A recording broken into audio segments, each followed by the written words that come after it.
adelante. ¿Qué tal, señoras y señores? Estamos en Política por un Tubo, estamos en Teleuniverso, Canal 29, con toda la alegría de la tarde, una tarde muy calurosa. Y tenemos una tarde calurosa aquí adentro porque tenemos un plato fuerte de economía. Tenemos un economista que nombre y apellido reflejan la globalización. Tiene nombre de un héroe inglés que es un caballero, Ivanhoe. Un apellido chino y es dominicano. Oiga eso. ¿Qué cosa, Y un segundo apellido, Cortiñas, que es español. Fíjese cómo eso es que llama un hombre globalizado, ¿verdad? Y está en el Cibao.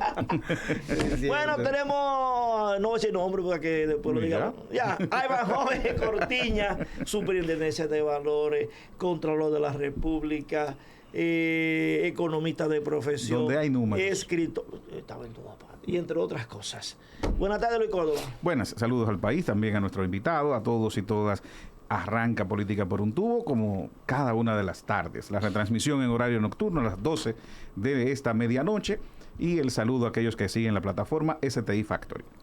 Laureano. Saludo Esteban, saludo a nuestro invitado, saludo Luis Córdoba y a ustedes que nos siguen a esta hora.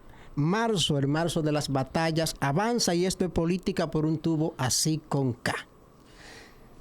Yo soy un economista frustrado, de verdad. Lo sabemos. Yo sigo la economía, mi hobby es la economía. Ahora, toda la mitología del crecimiento, que la economía crece todos los años, no hay por sin distribución. Porque tú es un país del monopolio. Aquí hay un solo monopolio de 20 familias y todos lo tienen. Desde ron, cerveza, todo.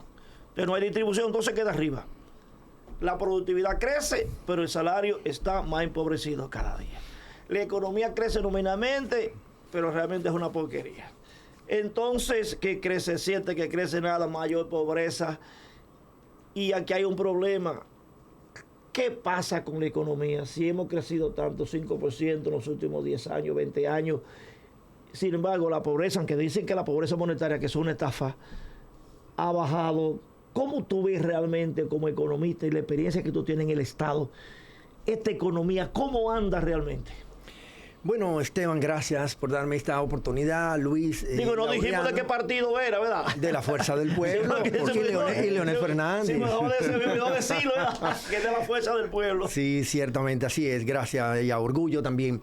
Mira, ante la pregunta que me formulas, Esteban, a mí no me queda otro camino que asociarlo con el nombre del programa, Política por un Tubo. La economía crece, ¿no? En la República Dominicana durante años. Sin embargo, esta política, la economía que crece, cabe por el tubo, pero los pobres son tanto que no se benefician del crecimiento económico, que el diámetro del tubo le queda pequeño.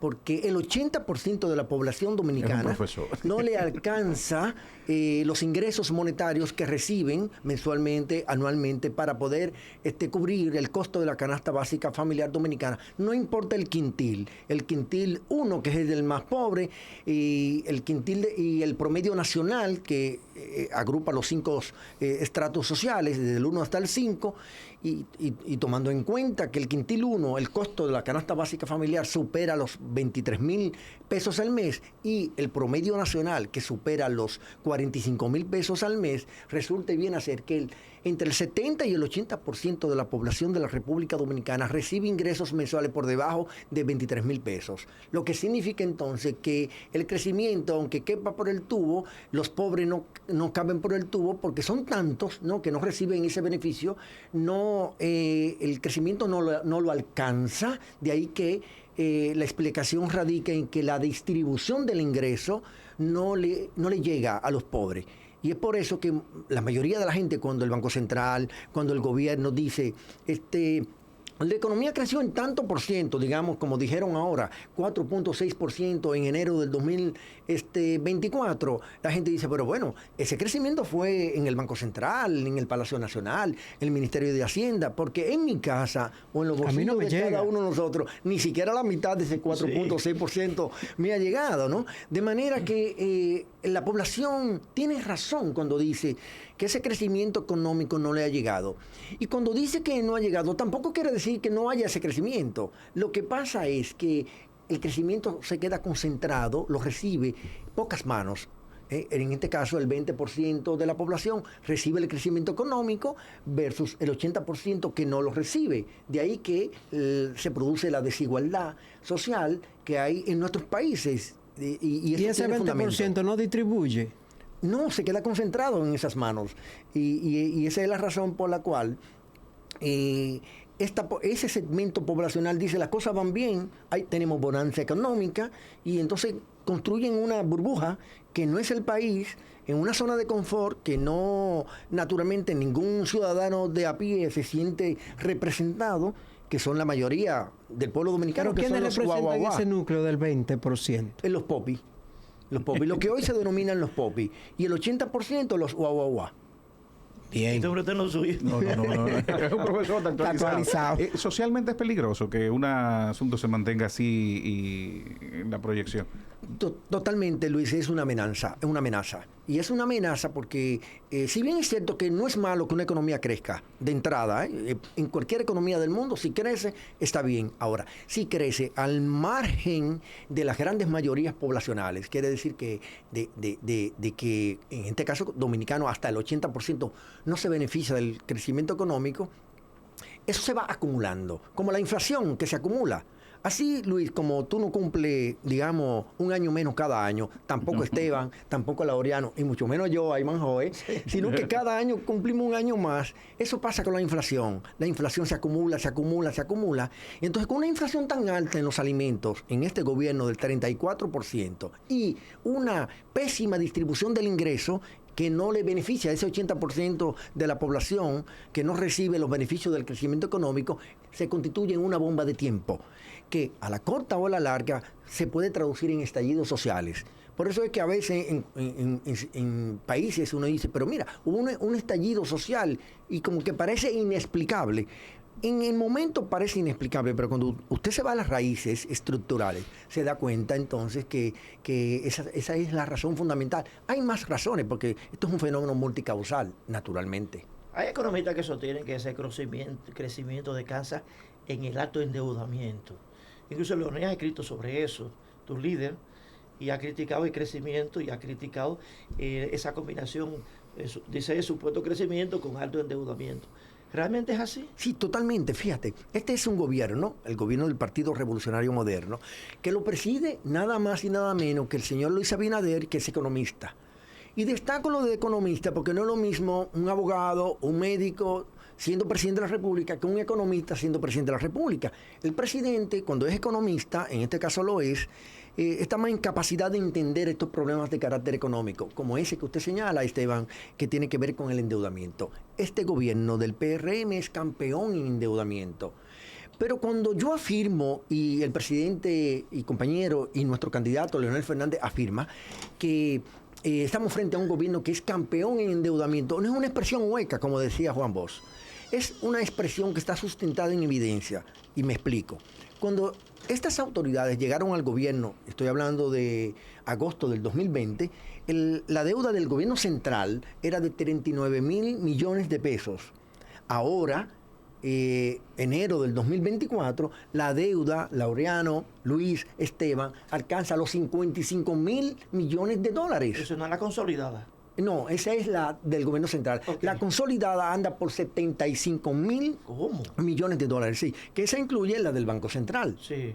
Que déjame decirte que por primera vez la deuda del Banco Central supera el billón de pesos. Sí, lo que se denomina valores en circulación. Sí. Nunca antes en la historia dominicana el Banco Central había acumulado valores en circulación de ese monto. ¿De cuánto? De más de un billón de pesos. ¿Sí? Y eso es preocupante cuando ellos lo recibieron en 600 y tantos miles de millones de pesos. Eso quiere decir que no es el gobierno solamente central que está endeudado, es el gobierno completo, lo que se le llama deuda consolidada. Sí. Cuando usted oye al presidente, escucha al presidente de la República decir en la Asamblea Nacional, ahora recientemente, hemos bajado la deuda del sector público. Pero cuando dice que ha bajado la deuda, utiliza un recurso, un sofisma, dice, la presión de la deuda ha bajado. Claro, cuando dice la presión de la deuda es porque está construyendo un indicador. un indicador que resulta de dividir lo que usted debe sobre el tamaño de la economía. Pero el tamaño de la economía, no todo el tamaño de la economía paga la deuda. Quienes pagan la deuda somos los que pagamos impuestos. Y no todo el mundo paga impuestos. Lo sabemos en la República Dominicana. Solamente el impuesto sobre la renta hay una evasión que supera el 40%. Se aproxima al 50%. Y del ITEVI ronda el 40%. Por lo tanto, no toda la economía se mueve para pagar la deuda. Como debe medirse la deuda pública realmente es a través del saldo de la deuda. ¿Y cuál es el saldo de la deuda? Bueno, que si usted en un banco, para que el que nos ve y nos escucha tenga una idea más clara de esto, si usted en un banco, digamos en diciembre, debía, por decir algo, en su tarjeta de crédito, 10,000 pesos en diciembre, y ahora en marzo usted debe 12,000 pesos, no puede decir que debe menos. Y eso ha pasado con el gobierno dominicano. En agosto del año 2020 debíamos, como gobierno, 39,000 millones de dólares y ahora debemos, Laureano, 55,000 millones de dólares. Entonces no puede decir que debe menos, porque 55 es más que 39. En China, en Haití, en Rusia, donde quiera que usted lo vea. En aritmética simple. Pero y con relación al presupuesto, ¿a qué nivel estamos? Casi un 30% de pago de los intereses. Y de los intereses, 19%. Y que es el más agravante, porque cuando usted paga capital, usted puede decir, bueno, pago capital y reduzco deuda. Hasta ahí, bien. Pero cuando usted nada más paga intereses, usted lo que quiere decir es que solamente está pagando el costo de la deuda, sí, que son los intereses.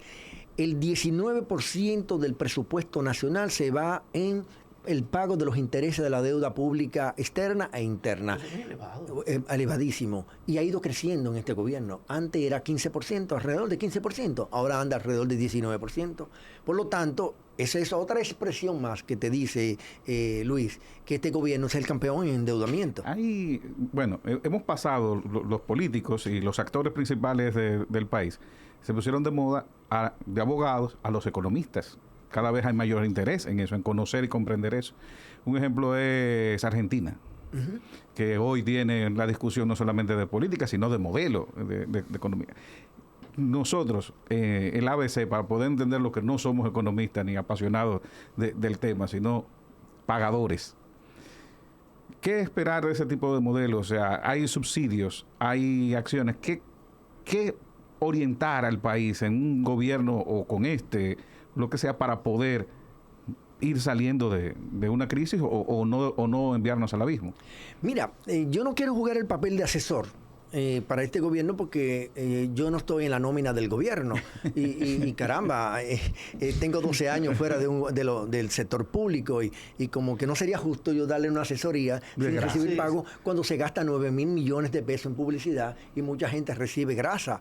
Que no lo critico, pero estoy diciendo que jugar... Usted lo critica. No estoy, sí. Bueno, pues yo quiero ser generoso, ¿no? Porque no sé si hay publicidad aquí, no quiero hacerle daño al programa tampoco, no vine a... No importa. Ok, bueno, pues me siento más cómodo entonces. Gracias, Esteban. Usted me da luz verde para esto. 9,000 millones de pesos gastaron el año pasado y solo en los primeros 7 semanas del año 2024 este gobierno gastó 250 millones de pesos más en publicidad, que exactamente igual las 7 primeras semanas del año 2023. ¿Y cómo es posible? Solamente lo explicas que habían elecciones municipales. Y de alguna manera había que crear las condiciones subjetivas en la gente, en la población. ¿Y eso quiénes lo hacen? Los hacedores de opinión. Los hacedores de opinión, no entre comillas, sí. Vamos a distinguir, porque hay hacedores de opinión y hay hacedores de opinión, y ustedes saben lo que les estoy hablando. Ustedes son hacedores de opinión que se respetan mucho, ¿no? Y mi reconocimiento a ustedes y a este tipo de programa. Que hay más, no estoy diciendo que sea el único. Pero bueno, decía que el modelo a lo que usted se refería va a depender de qué usted procura. Si usted quiere un crecimiento económico inclusivo o quiere tener un crecimiento económico excluyente es la palabra, excluyente. Nosotros hemos tenido un modelo económico excluyente. ¿Por qué ha sido excluyente? Por eso, porque el 80% de la población no recibe los ingresos que debe generar el crecimiento económico. y que se concentra en el 20%, ya lo expliqué ahorita. Entonces, uno aspira a un modelo de crecimiento económico inclusivo, en donde el crecimiento económico vaya generando, a su vez, no de golpe, porque eso sabemos que eso no se puede hacer tampoco de un día para otro, ni de un año para otro, es un proceso en donde cada vez más ese 80% se reduzca. Y sea al cabo de 4 años un 60%, para que se vea que hay un esfuerzo de políticas públicas que favorecen ese tipo de modelo económico en el que uno está, digamos, inscrito, que es mi caso. El caso Argentina, bueno, es un caso particular. Tú sabes que el señor Milei es un presidente atípico para el momento, porque él tiene una posición totalmente neoliberal, pero extrema. Solo el tiempo dirá si tendrá razón o no tendrá razón. Tal vez es un poco aventurero ahora mismo adelantar opiniones, porque apenas tiene unos meses, sí. Y hay que, francamente, darle un periodo de tiempo razonable. Él todavía está sometiendo iniciativas legislativas por ante el Congreso de Argentina, que habría que esperar que sean aprobadas y que den resultados. Y a partir de los resultados que ofrezcan, entonces tener una valoración un poquito más desapasionada. Pero vista así desde el principio, a mí no me gustan mucho las medidas de corte radicales, especialmente en países como los nuestros, en donde hay otro tipo de cultura. Tal vez en otros países puede aplicar, pero aquí no. En República Dominicana yo me iría por una situación un poco más intermedia. Por ejemplo, las actuales autoridades, de alguna manera, Esteban, Luis, Laureano, han insinuado que harán una reforma fiscal. Te iba a preguntar sobre eso. Ah, qué bien, Esteban, que lo tuviera en la mente, porque fíjate, el director de presupuesto, y está en todos los medios de comunicación, dijo que el gobierno, para atender reclamos, peticiones y solicitudes, debe tener más recursos. El ministro de Hacienda ha hecho lo propio en diferentes foros. Y hay evidencia de lo que estoy diciendo. Están insinuando una reforma fiscal. ¿Por qué no lo han dicho de manera clara que van a hacer una reforma fiscal? Porque estamos en un periodo electoral. No, pero son locos. Ellos no son locos, efectivamente. Sí, me parece políticamente bien que lo hagan. Políticamente. Ahora, de cara a un gobierno que promovió el cambio, pues se supone que debe ser transparente con el elector dominicano. Porque se puede malinterpretar, en el hipotético caso de que ellos ganen, se puede interpretar como que la población lo empoderó para hacer la reforma fiscal. Pero si usted lo dice, que pretende hacer una reforma fiscal, que equivale a decir poner más impuestos, para hablar en el lenguaje muy coloquial. O subirlo también, subir tasas, ¿no? Las dos cosas también pueden ser. Si lo dicen y el pueblo, digamos, vota a su favor, bueno, está legitimizando una iniciativa como esa. Pero si el pueblo vota en contra, le está diciendo no, y puede que salgan del gobierno. Yo casi estoy seguro que si lo dicen, la población, que a veces queda un poco envuelta en estas condiciones subjetivas que crean los 9.000 millones de pesos en publicidad, la población termina diciendo no, pero este no es el gobierno que nos representa. Antes de que, para no salirnos de tema, pero lo que yo no entiendo, si el gasto tributario este año son 340.000 millones de pesos, que reduzcan eso, no hay una necesidad. Sí, lo que pasa es que dentro del gasto... El gasto tributario son las exoneraciones, para que no entendamos. Sí, y las exenciones fiscales. Pero fíjate, es verdad, y eso equivale alrededor del 4%, depende del año, ha sido 4%, 4.5%, pero anda por ahí, puntos menos, puntos más. El caso es que el gasto tributario tiene dos caras. La cara de los sectores económicos que reciben exoneraciones, por ejemplo, sector turismo, algunas empresas de la frontera y otros sectores. Pero hay otro sector que recibe ese tipo de, digamos, de beneficios, que son un grupo de productos que forman parte de la canasta básica familiar, que no tienen ITEVIS. Entonces, si usted afecta eso del ITEVIS, ¿a quién está afectando? A la grande mayoría de la población. Claro que sí. Entonces, no estaríamos hablando de tocar todo el tema del gasto tributario. O sea, de tocarse, tendría que ser solamente enfocado en los sectores de más altos niveles de ingreso, siempre cuidando el tema también de la seguridad jurídica. Yo me quiero referir, que los ricos paguen. Claro. Porque los ingenieros tienen 142 años recibiendo exoneraciones. Sí. Y el aceite 80. Sí. Zona franca 70. Pues, y la máximos son 20 o 15 años. Yo estoy de acuerdo con que los ricos paguen, totalmente de acuerdo contigo, Esteban.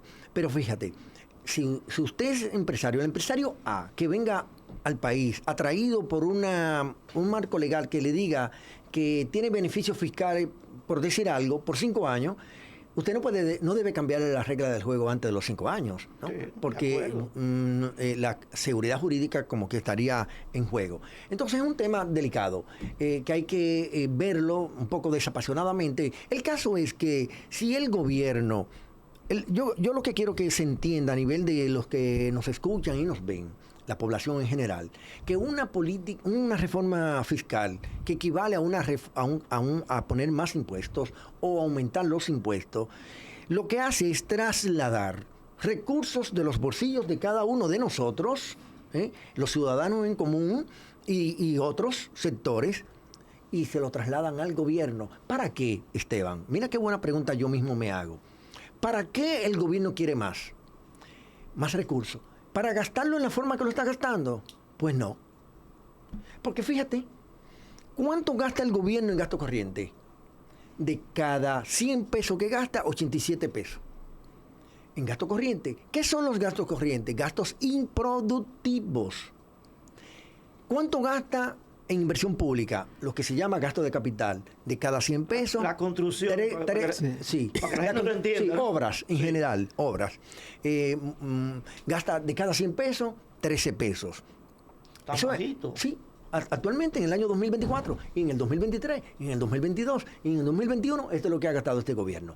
En el caso de Leonel Fernández, por ejemplo, en el año 2011, en el año 2012, gastó hasta 25%, o equivale a decir, de cada 100 pesos gastó 25%, 25 pesos en gasto de capital.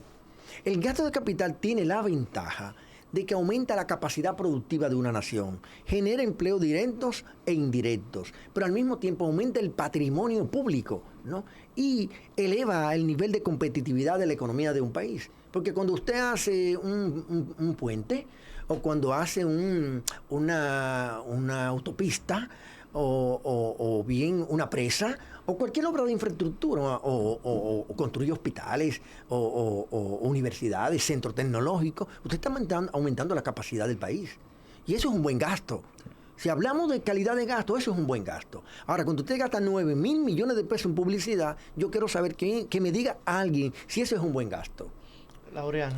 Desde hace un buen tiempo, ¿verdad? Yéndonos muy atrás, los gobiernos se abrazan a los subsidios para que ese 80% al cual usted se ha referido varias veces, pues no sea de mucho impacto lo económico, para que puedan sobrevivir, para que puedan respirar, pero eso no es suficiente.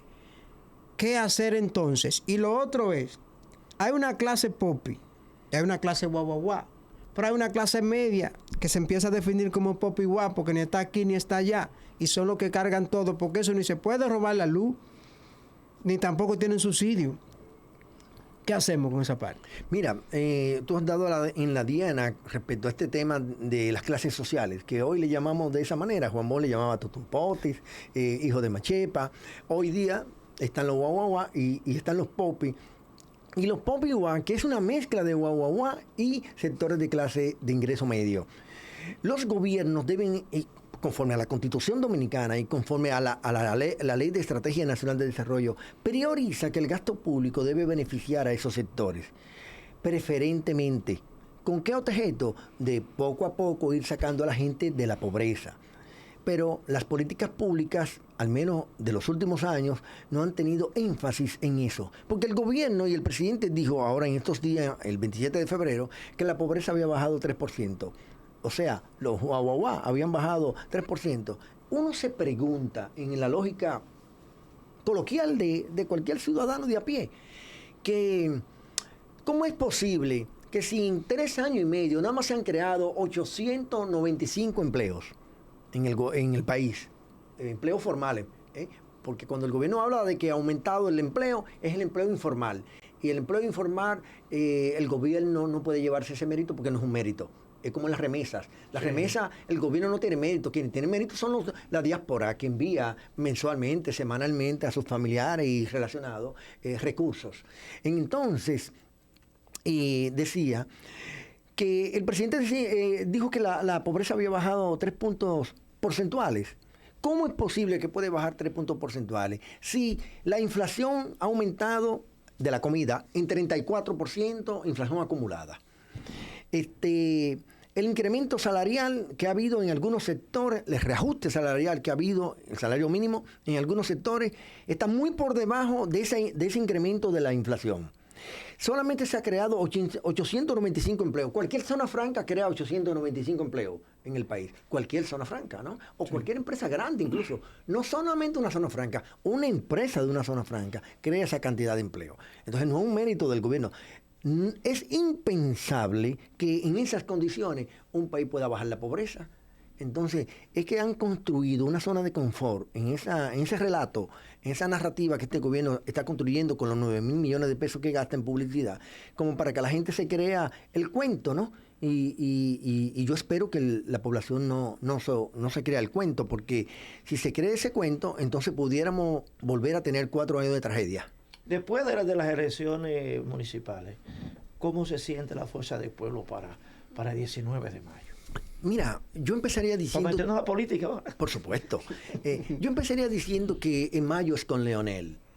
En febrero fueron con N cantidad de candidatos en todo el territorio nacional. Donde quiera que había un distrito municipal o un municipio, habían candidatos regidores, candidatos alcaldes, vicealcaldes y... algunos con alianza, otros sin alianza, otros tal vez designados o elegidos de una manera no totalmente transparente, que no representaba los intereses de un partido o de la comunidad, incluso de las aspiraciones de una comunidad. Ahora no se trata de eso, se trata de una sola persona por partido, que es el candidato a la presidencia, que es válido para, no importa que usted viva en Dajabón, como que viva en Higüey, sí. Es el mismo, no así los alcaldes. Entonces la gente va a votar por un candidato a la presidencia. Son elecciones distintas, las municipales versus la de mayo, que es básica, aunque son congresuales también, pero eso se puede analizar, digamos, aparte. Quedándonos en lo presidencial, puedo decir que en mayo es con Leonel. O sea, no es con 1,000 y tantos de candidatos que habían a nivel municipal, es con uno. Igual también en el PRM va a ser con el señor Luis Abinader, que es el presidente de la República. ¿Cuánto sacó Luis Abinader en las elecciones del año 2020? Cuando él brillaba. Todo era oro para él, 52%, 52.5% para ser matemáticamente exacto. ¿Brilla él ahora igual que en el 2020 cuando todo estaba a su favor? Bueno, a priorísticamente puedo decir que no hay manera de que brille igual. Porque por lo menos alguien puede decir, es que la comida está más cara. Otro puede decir, es que el endeudamiento está más alto. Otro puede decir, es que tengo los bolsillos rotos de tanto entrarme las manos en los bolsillos y no encontrar ni siquiera 5 pesos, ¿no? Porque hoy día tengo menos dinero en las manos que antes. Y otros podrán decir, es que la inseguridad ciudadana ha aumentado. Entonces, bajo esos relatos que construye el imaginario social, pues obviamente el candidato del gobierno no puede brillar igual que en el 2020. Partiendo de esa lógica, puedo afirmar aquí, construir esta opinión de que no podrá sacar bajo ninguna circunstancia ni siquiera cerca del 50%. Yo estimo que el presidente Abinader podrá estar sacando entre 43 y 44%. O sea, que es segunda vuelta. Sí, yo creo que sí, porque lo que estoy diciendo también equivale para la Fuerza del Pueblo y Leonel Fernández. Nosotros no tenemos ahora mismo en el escenario de hoy posibilidad de ganar en primera vuelta. Ahora sí tenemos posibilidades de competir en buena lid para clasificar para una segunda vuelta. Y ya en una segunda vuelta, bueno, el asunto totalmente polarizado entre los dos candidatos que queden en primero y en segundo lugar, entonces se va a definir la situación. El gobierno, el partido de gobierno dijo, no lo está diciendo a Iván J. Cortiña, yo solamente estoy repitiendo casi como un papagayo, que ellos pusieron a toda su maquinaria a trabajar y a votar en febrero del pasado. Sí. ¿Cuánto sacaron ellos? Con las alianzas, 1.900.000. ¿Cuántos votos se necesitan mínimo para ganar en primera vuelta? 2.900.000. Entonces, no hay forma de que ellos ganen en primera vuelta. Yo puedo decir que ellos van a clasificar, eso sí. Yo creo que Luis Abinader va para la segunda vuelta. Y que Leonel Fernández va para la segunda vuelta. Eso sí yo creo. No hay manera de que otras personas o candidatos, para hacerlo más propio, que no sean ellos dos, vaya a una segunda vuelta. ¿Y en una segunda vuelta habrá la alianza con el PLD? Yo pienso que sí, ya sea en un matrimonio legal o ya sea en una unión extramatrimonial. Sí, en cualquiera de los dos escenarios. Sí. Porque ya tenemos amores. ¿Sí? Y son amores públicos. Sería una reconciliación, entonces. Sí, también porque somos medio familia. Ya tenemos amores y medio público en 25 provincias al menos, a nivel senatorial. ¿Y qué resulta? Usted sabe que yo siempre trato de construir este relato. La mayoría de los amores inician escondidos y luego terminan... en matrimonio. En matrimonio, pero en Facebook. Oficializado por las partes, ¿no? De la familia de las partes. Claro. Poca gente se casa escondido. Poca gente, excepciones.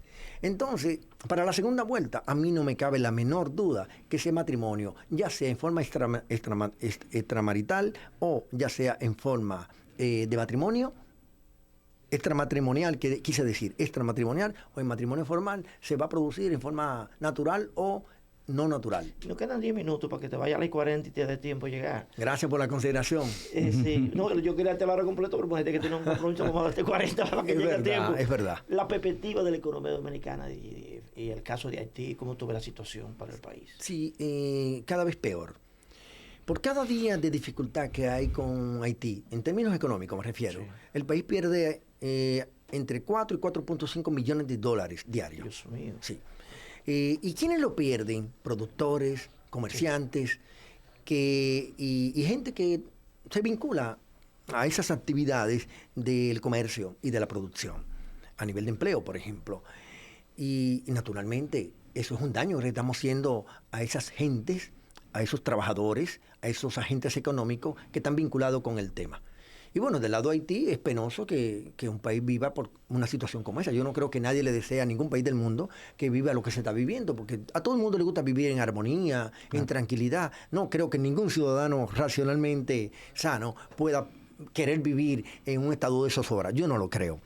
Entonces, pero desde el punto de vista local, eso se suma, el caso del conflicto haitiano interno, en materia del impacto económico, se suma a los impactos negativos que tenemos ya en la economía dominicana. El Banco Central dijo recientemente que la economía creció en 4.6% en enero. Y mucha gente lo celebró. Y dijo, wow, mira, crecimos bien. Y de verdad que el 4.6 suena bien. Ahora, ¿por qué crecimos 4.6? Porque nos comparamos con quién? Con enero del 2023. ¿Y de cuánto fue el crecimiento de enero del 2023? 0.4, es decir, nada. Entonces, cuando usted se compara con algo que fue, con un mes que registró algo, con un mes que no registró nada, se ve grande. Y eso es el número relativo. A eso le llama rebote estadístico, que el presidente Fernández también lo ha explicado. Y que nosotros los economistas lo entendemos perfectamente bien porque es parte de nuestro ABC. Y enero, la economía dominicana del año 2024 creció por rebote estadístico. Lo cual aunque no es malo, pero no es tan bueno como quieren presentarlo. Yo creo que el gobierno tiene grandes desafíos por delante de poder sostener ese despegue del inicio de la recuperación económica, del desacierto que tuvimos en el año 2023. Porque en el año 2023 apenas tuvo un desempeño de 2.4%. Luego de que el gobierno había estimado originalmente que íbamos a crecer 4.5%. Y lo reestimaron 4 o 5 veces hasta reestimarlo finalmente en 2.5%. Y como quiera, la economía no llegó al 2.5%, sino que llegó a 2.4%. Uno de los desempeños más malos de la historia económica de la última década. Y eso es una muy mala señal para la economía. Ya, nos quedan 6 minutos. Breve la respuesta y la pregunta. ¿Cuánto tiene Fuerza del Pueblo en porcentaje habló de que el presidente de la República no sacaría más de un 44%. La fuerza del pueblo, ¿con cuánto cargaría? Yo pienso que, y lo puedo demostrar con otro tipo de análisis, pero el tiempo no nos ayuda, yo pienso que Leonel Fernández estaría colocándose en alrededor de 33 a 35%, en ese rango. Si fuera en números absolutos, te diría que en base a las informaciones que tenemos nosotros del manejo de nuestras bases de datos electrónicos, nosotros tenemos fuera de nuestro padrón electoral 1 millón de personas que han dicho que van a votar por nosotros. Si tenemos la capacidad de llevar a los que están inscritos en nuestro padrón y 1 millón de esas personas que han dicho que sin estar en el padrón simpatizan por nosotros no nos cabe la menor duda que ese 33, 35 puede meterse hasta en 37.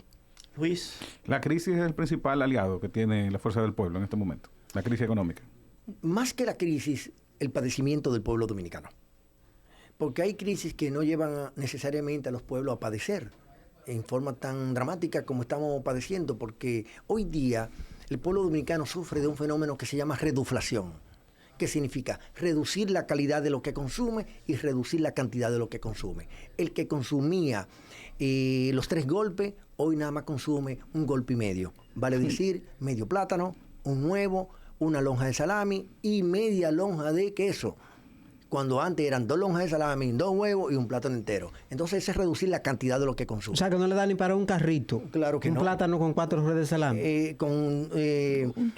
Tendría 2 gomas pinchadas. y estaría bajo la... Bueno, esa es buena analogía. Y 2 gomas pinchadas. Sí, claro. Y en reserva. Claro. Y reduce la calidad de lo que consume cuando cualquier persona de clase media compraba arroz super selecto, ahora tiene que comprar los selectos. Y marcas blancas.